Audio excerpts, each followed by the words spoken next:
minsan, pag hindi ka tapat sa brain cells namin, ayaw. Correct. Ayaw talaga. Kausap.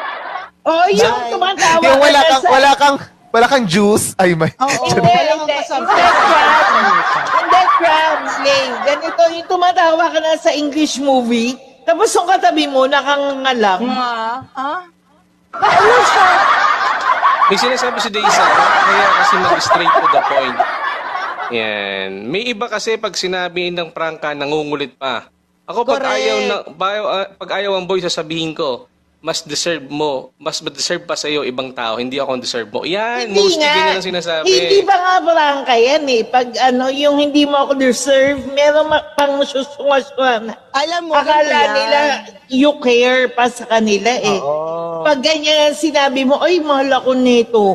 Kasi feeling niya kasi masyado siyang hard. May sinasabi si Charon, ang sabi ni Charon, pag hindi konektado talaga ang girl at boy, wala talagang chance. Wala talaga. Oo. Ano, mami, tignan mo, kung agree ka dito, minsan kasi akala natin walang chance yung lalaki sa umpisa. Pero dahil sa determinasyon ng lalaki na ipakita at ano talaga siya, matyaga siya, na ipakita na gusto talaga kita, may nangyayari naman talaga.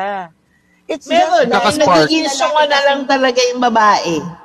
Wala tayong magagawa doon. Hindi na-develop. Pwede na-develop din. Na-develop siya. May nangyayari talagang ganun. It's just that kailangan mo talaga mag-effort ng malala. Para ito yung tinatawag na Lay, Mami Gulasa at saka Cramperlas. Yung made the best man win. Yung tatlo ko yung nanliligaw. Tapos ikaw yung effort na effort. Gusto niya yung isa pero walang effort yung isa. So ang comparison tatlo lang. So nagiging standard na lang dyan. It's between the three of you. So, ganoon na lang naging comparison. Parang may the fittest, Pero totoo na may sinabi nila kanina, Kram, kami mga lalaki, meron kaming karapatang pumili ng liligawan namin. Correct. Yes. Pero kayo mga babae, makakapili lang kayo dun sa nanliligaw lang sa inyo. Correct. Paano kung hindi nanliligaw sa inyo yung bet nyo? Last year, ginawa namin topic ni Daddy Kulian. Kasama ko doon, Mami Gulasa. Oo, yung gusto mo na ng babae, pero yung lalaki hindi nanliligaw. Oo. Remember that? Noon, pinapakita ang determinado sa panliligaw. Ngayon, pinapakitaan na. Ngayon kasi, yung mga babae, we have an opportunity to make a move. Not unlike before. Na it will really parang make us bad na gumawa ng first move. Dati kasi pero ngayon kasi okay na eh. Oo. Pwede ng babae manligaw. True. May ginawa kami ni Daddy Cool ng content yan na ginawa naming topic na alam ba, colleague mo, gustong-gusto mo siya, alam mong gusto ko niya, pero torpe. Ay, diba? ganda. Tapos may nanliligaw sa yung iba.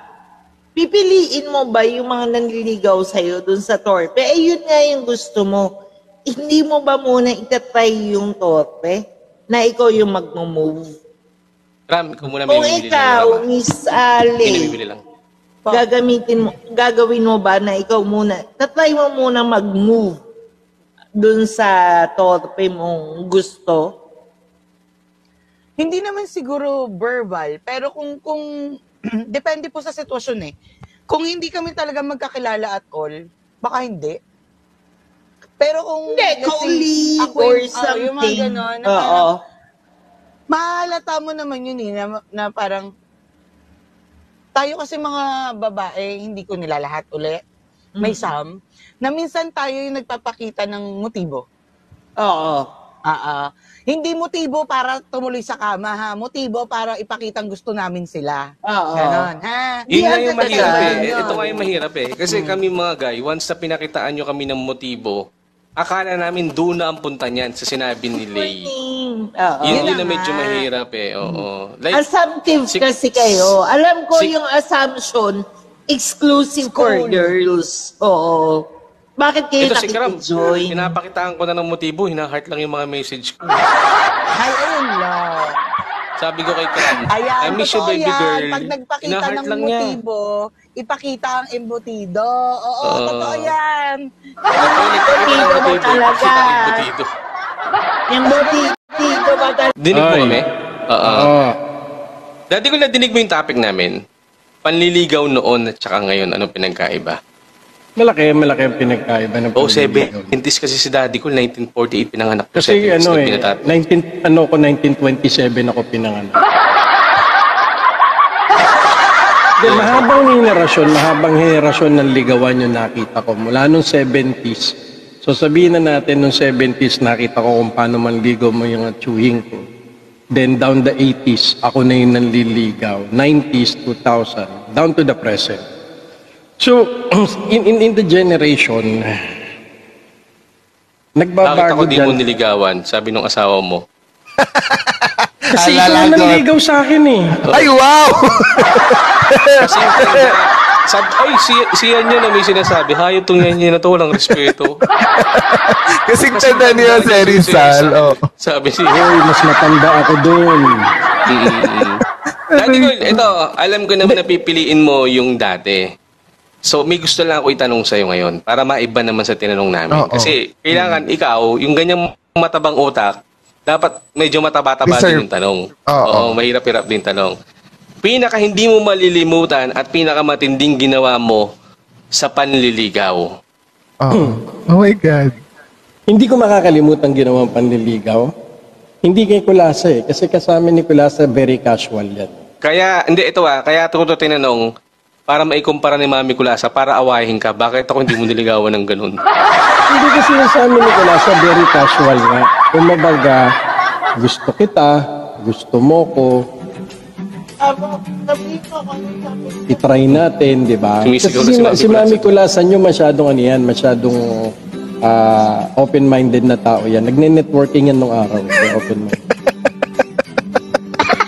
Ilagayin yung ano, siyempre, di ba? Kasi nga, dalawa na yung anak niya, magkayo na pa yung tatay.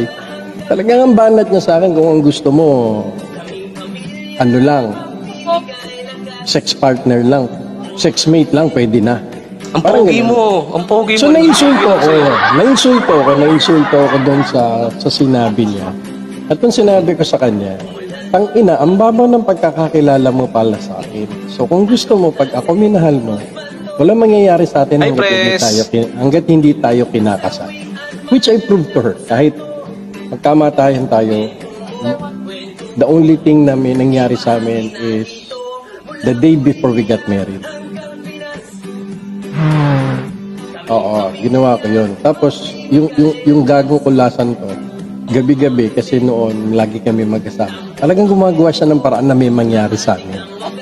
But, then, I have to prove myself dun sa sinabi ko, which is, noon pa man, ganun na ako pagka nanliligo. Pag may sinabi ko, sinabi. Pag sinabi ko, susunduin kita. Pag sinabi ko, ganito. So yung tanong mo sa akin to na ano yung hindi ko makakalimutan at ano yung pinakamatindi. Ang hindi ko makakalimutang panliligaw na ginawa ko. Bumiyahe ko ng Siquijor. Ilang oras? Yung oras pa ako ngayon, 18 hours at. Layo. So, kung alay na yung puwit mo nun. Bumiyahe ko Tapos, ng Siquijor. Para manligaw lang. saan mo siya pagdating- nakilala? Dito sa Manila. Okay. Sama ko sa trabaho. Sabi ko sa kanya, manliligaw ako. Sabi niya, uwi na ako ng probinsya. Di, punta ka sa probinsya. Sabi niya, Effort. A plus na ito yung Sigurado sinasabi ka? nila eh. A plus for the effort talaga. Sabi niya, sigurado ka? Oo. Sabi ko, sige, saan ba yan? Sa Siquijor. Kailan ang alis? So, nung pumunta kami sa Siquijor, kaya lang, nung dumating kami doon, pagdating ko sa baryo nila, yung lahat ng tao may hawak na walis na mahaba. Mangkukulam sila lahat. Tapos, may nadaanan kang, hindi silang umingiti, nakatingin lang sa'yo, tapos naghahalo lang sa kawa, ganun. Anong laman ng kawang malaki? Kaya kami, pinakukuluan sila, hindi ko maintindihan eh. Walang mga kamay-kamay. Hindi ko na nga makita. Tapos nung pagdating namin doon sa pinakabahay nila, sabi lang nung nanay, ituloy mo na siya doon sa kwarto ng mga bisita.